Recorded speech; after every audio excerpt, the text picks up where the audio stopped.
अशोक वाटिका को उजाड़ डाला था और उनके पुत्र का भी वध कर डाला था।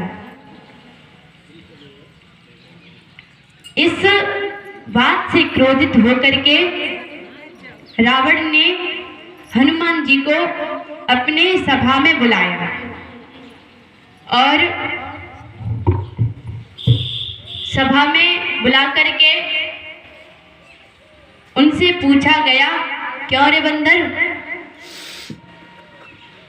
किसके बल पर तूने बगीचा उजाड़ा और मेरे पुत्र का भी वध कर दिया? किसके बल पर किया? तुझे पता नहीं है कि ये लंका किसकी है?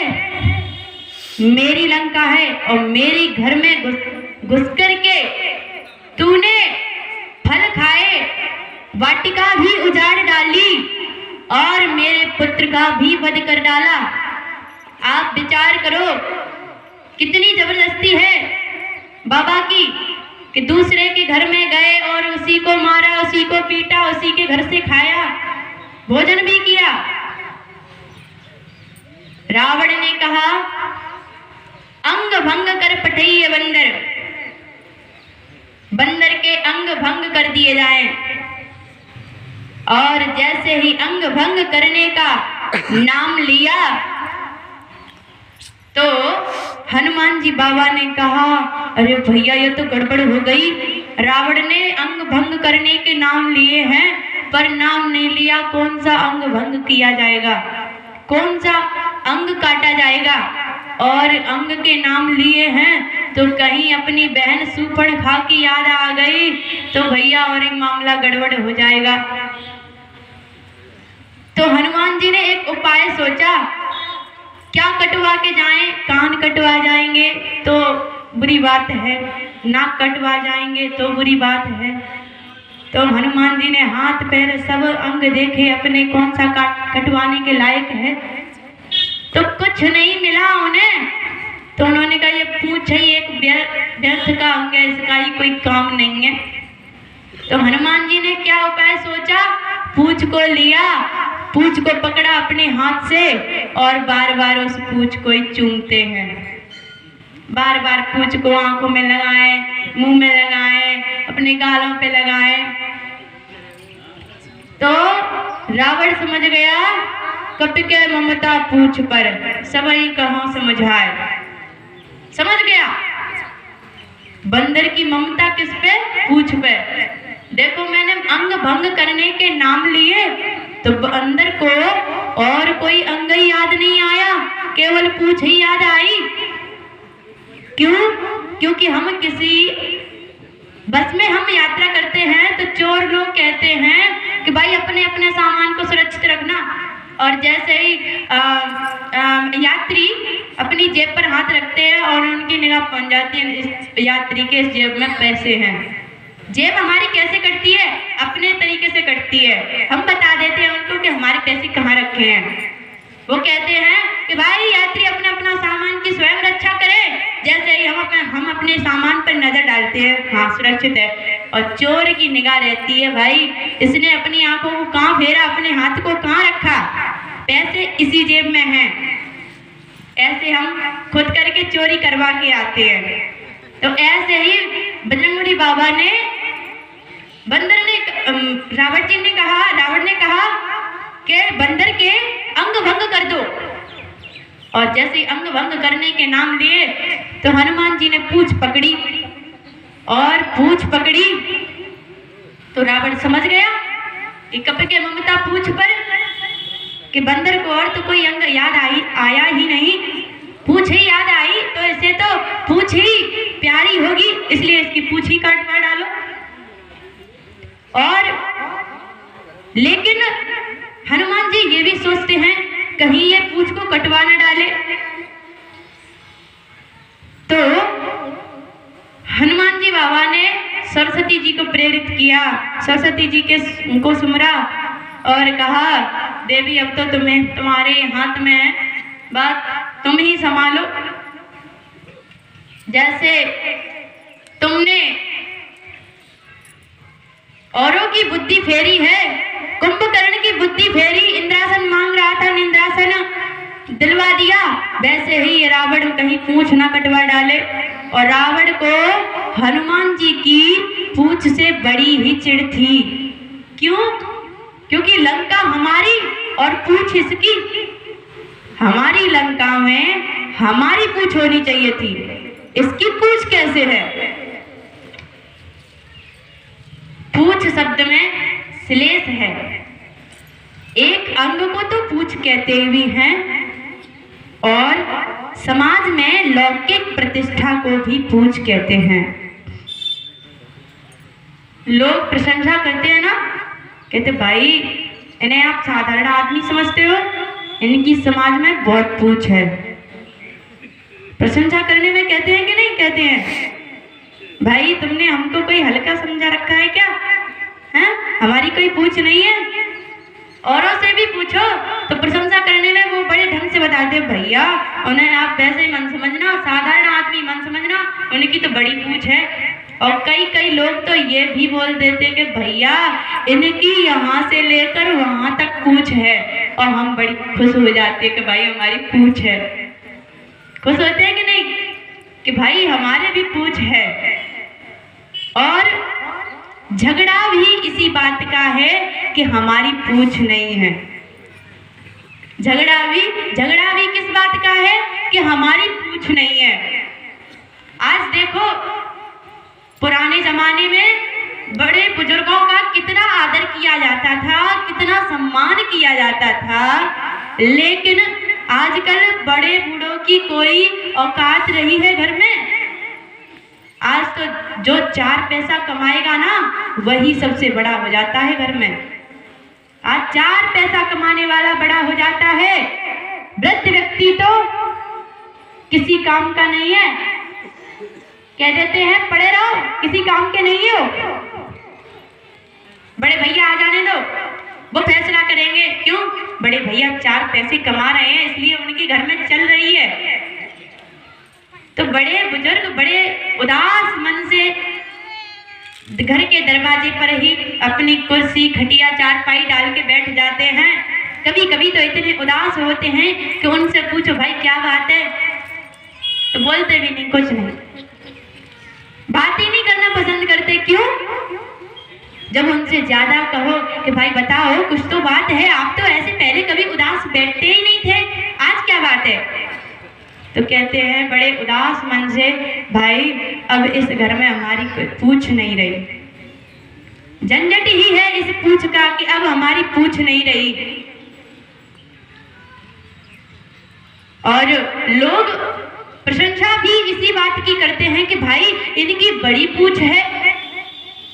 और हम भी यही चाहते हैं कि तुम सबसे पहले हमें पूछो, फिर चाहे किसी को पूछो या ना पूछो। सभी व्यक्ति, प्रत्येक व्यक्ति की ये मन में भावना रहती है कि भाई सबसे पहले हमें पूछा जाए, फिर चाहे जिसको पूछो चाहे ना पूछो। हम किसी के घर पे जाते हैं तो घर वाले पूछते हैं, हाँ आप उनके वहां पे गए थे तो क्या हिसाब किताब रहा, क्या कैसा आदर? कहते हैं ना, अरे चाय की तो छोड़ो, पानी तक की नहीं पूछी उन्होंने। तो झगड़ा ही इसी पूछ का है। और रावण को श्री हनुमान जी की पूछ है, सहन ही नहीं हो रही है। कह रहे हैं कि लंका हमारी और पूछ इसकी। लंका हमारी है तो पूछ भी हमारी होनी चाहिए। और ये हर युग का सत्य है कि कभी भी दुर्जन व्यक्ति को किसी सज्जन व्यक्ति की बढ़ती हुई पूछ सहन नहीं होती। आज तुम्हारे घर में कल वो परिस्थिति थी कि सुबह का खाना हो जाता था, शाम को नहीं हो पाता था, तो लोग कहते थे कि भाई गरीबी है। और जब आज तुम्हारे 2 बच्चे कमाने वाले हो गए, खाना तो पूर्ति हो ही गया, और आप अपने कारोबार घर धंधे में आगे बढ़ने लगे तो लोग कहते हैं कि भाई अब कैसे बढ़ रहा है, ये अब कैसे बढ़ रहा है, पहले तो एक वक्त के लिए रोटी नहीं थी। तो ये हरि युग का सत्य है कि रावण को भी वो पूंछ सहन नहीं हो रही है, तो रावण उस पूंछ को जला देना चाहता है। रावण उस पूंछ को जलाने के लिए उन्होंने राक्षसों को आदेश दिया। जब रावण बोला कि बंदर को मार डालो, इसने मेरे बेटे का वध किया है, मेघनाथ को भी इसने घायल किया है, इसको मार डालो। राक्षस मारने दौड़े। सचिवन सहित विभीषण आए, कुछ मंत्रियों को लेकर के। विभीषण जी जब तक आ गए और विभीषण ने कहा, नीत विरोध न मारिए दूता। भैया माफ करो मुझे, लेकिन ये नीति के विरुद्ध है। किसी भी दूत को मारो मत, किसी भी दूत को मारा नहीं जाता। दूत का इसमें क्या कसूर है भाई? जिसको जैसा आदेश दिया गया है वैसा उसने किया, आप इस दूत को मारो मत। रावण तुरंत मान गया, बोला तो आन दंड कछु करिय गुसाई, कोई और दंड दे दो, लेकिन हनुमान जी को मारो मत। रावण ने तुरंत कह दिया, अंग भंग कर दो। रावण ने तुरंत आदेश दे दिया, बंदर के अंग भंग कर दो, लेकिन नाम नहीं लिया है कि कौन सी अंग भंग किए जाएं। अब हनुमान जी सोचते हैं, इसने अंग भंग करने को कह तो दिया है, पता नहीं राक्षस कौन से अंगों को काटेंगे। हनुमान जी कहते हैं, नाक जाए, नाक कान गए तो भगवान को हम कैसे मुंह दिखाएंगे भाई? हमें भगवान ने भेजा है, और मुझे लगता है कि हम सभी को भगवान ने भेजा है, हम सभी को भगवान ने ही तो भेजा है। और पृथ्वी पर हनुमान जी एक बात सोच रहे हैं, बहुत अच्छी बात है। हनुमान जी सोच रहे हैं कि हमको भगवान ने भेजा है, भगवान के दूत बन करके आए हैं, और यदि हम इन राक्षसों के हाथों से अपने नाक कान कटा के जाएंगे तो क्या भगवान को मुंह दिखाने के लायक रहेंगे? यही बात हनुमान जी ने सोचा, और यही बात हम सबको सोचनी चाहिए। क्यों? क्योंकि हम सभी को भगवान ने भेजा है। कम से कम इन जो अत्याचारी लोग हैं, जो आचरण के हीन हैं, शुद्ध व्यवहार नहीं है उनका, उनके हाथों से कम इनके हाथों से हम अपने नाक कान कटा के न जाएं, भगवान के मार्ग पर चले, सद्मार्ग पर चले। इन राक्षसों जैसे मनुष्य के वेश में राक्षस छुपे हैं, इनकी संगति ना करें, हमेशा अच्छी संगत में बैठें। और देखो, शूर्पणखा वासना के रूप में आई थी। शूर्पणखा के जो भगवान ने नाक कान काटे थे, किस लिए काटे थे? शूर्पणखा वासना के रूप में आई थी। शूर्पणखा आई थी राम जी से विवाह रचाने के लिए, विवाह कर लो, मैंने आज तक न तुम जैसा पुरुष देखा है और ना मुझ जैसी इस पृथ्वी पर नारी है। विधाता ने ये संयोग बड़े रच करके बनाया है। ना तुम सम पुरुष नमो सम नारी, ना तुम्हारे समान कोई ऐसा पुरुष है और ना मेरे समान ऐसी इस पृथ्वी पर नारी है। आपस में विवाह कर लें, लेकिन ये शूर्पणखा है कौन? शूर्पणखा है वासना। भाई वासना ने तो बड़े बड़ों के नाक कान काट दिए हैं। ये वासना इतनी जबरदस्त है भाई, इसने बड़े बड़े लोगों के नाक कान कटवा दिए हैं। और यहाँ भी शूर्पणखा वासना के रूप में आई थी। शूर्पणखा वासना के रूप में आई थी, लेकिन आई थी कब?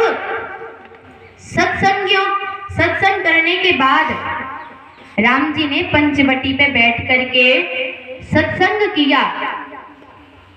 सत्संग किया। लक्ष्मण जी प्रश्न करते हैं, राम जी उत्तर देते हैं और सीता माता श्रोता हैं।